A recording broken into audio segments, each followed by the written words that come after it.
तीसरे पानी पर कंद का साइज बढ़ाने के लिए आलू में यूरिया के साथ कुछ चीजें मिलाकर देना बहुत लाभदायक होता है। नमस्कार किसान साथियों, मैं आलोक कुमार आप लोगों के लिए तीसरे पानी पर पड़ने वाली आलू की फसल में खादों की जानकारी लेकर आया हूं।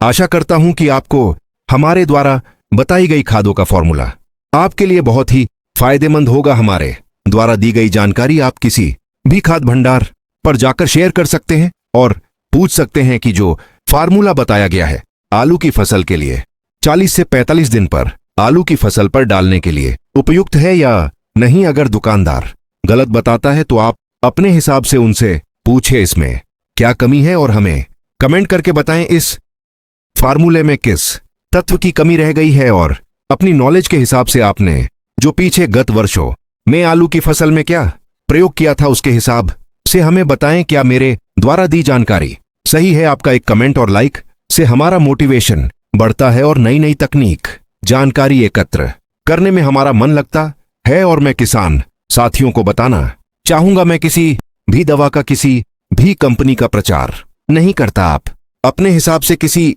भी कंपनी का प्रोडक्ट या खाद ले सकते हैं। अगर आप खेती करते हैं तो आपको पता होना चाहिए अच्छी अच्छी कंपनियों के नाम जो जेन्युइन प्रोडक्ट बनाती हैं। खेत में यूरिया के साथ मिश्रण डालने पर खेत के आलू के पत्तों पर ओस नहीं होना चाहिए।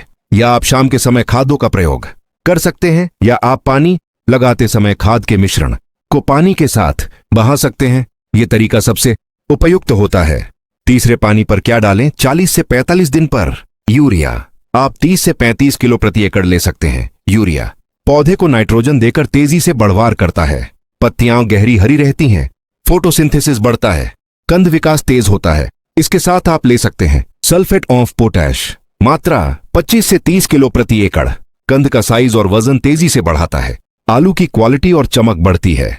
छिलका मजबूत होता है, क्लोराइड फ्री, इसीलिए आलू के लिए सबसे उपयुक्त। और इसके साथ आप ले सकते हैं जिंक सल्फेट 21%, मात्रा 3 से 4 किलो प्रति एकड़। कंद बनने की प्रक्रिया ट्यूबर इनिशिएशन मजबूत करता है। कंद मोटे और भारी बनते हैं। रोग व सूखा सहनशीलता बढ़ती है। और आप चौथ तत्व इसमें मिलाएं बोरोन 30%, मात्रा बोरोन 20%, 1 किलो प्रति एकड़। बोरान से किसान साथियों कंद में स्टार्च भराव बढ़ता है। कंद विकृत नहीं होते, साइज एक जैसा आता है और आलू के कंद काम चटकाते हैं। पूर्ण मिश्रण एकड़ के हिसाब से सबसे बढ़िया कॉम्बिनेशन यूरिया 30 से 35 किलो प्रति एकड़, एसओपी 25 से 30 किलो, जिंक सल्फेट 3 से 4 के, बोरोन 1 किलो। वैकल्पिक लेकिन बहुत लाभकारी। इन्हें तीसरे पानी में डाल दें। अतिरिक्त सुझाव, तीसरे पानी के बाद पैर सहने लायक आलू का खेत हो जाए तब आप 05234 का स्प्रे बहुत अच्छे परिणाम देता है। सिंचाई हल्की करें ताकि कंधों पर दबाव न पड़े। किसान साथियों, यह जानकारी आपको कैसी लगी? अगर आपके लिए हेल्पफुल है तो हमारे चैनल फार्मर हेल्प आलोक को सब्सक्राइब कर लें और हमें कमेंट करके बताएं कि आप किस टॉपिक पर वीडियो चाहते हैं। हमें आपके कमेंट का इंतजार रहेगा। किसान साथियों नमस्कार, जरा ध्यान दें। किसी भी प्रकार की पौधों नर्सरी की जानकारी के लिए उनकी कैसे बुवाई की जाती है, कैसे रख रखाव किया जाता है, बुवाई का सही समय क्या है। उदाहरण के लिए जैसे प्याज की पौध, मिर्च की पौध, टमाटर की पौध, इस प्रकार सभी पौधों की जानकारी के लिए आपको हमारे फेसबुक पेज आलोक एंटरटेनमेंट को सब्सक्राइब कर लें। खेती से संबंधित सभी जानकारी आपको मिलती रहेगी। Thanks for watching.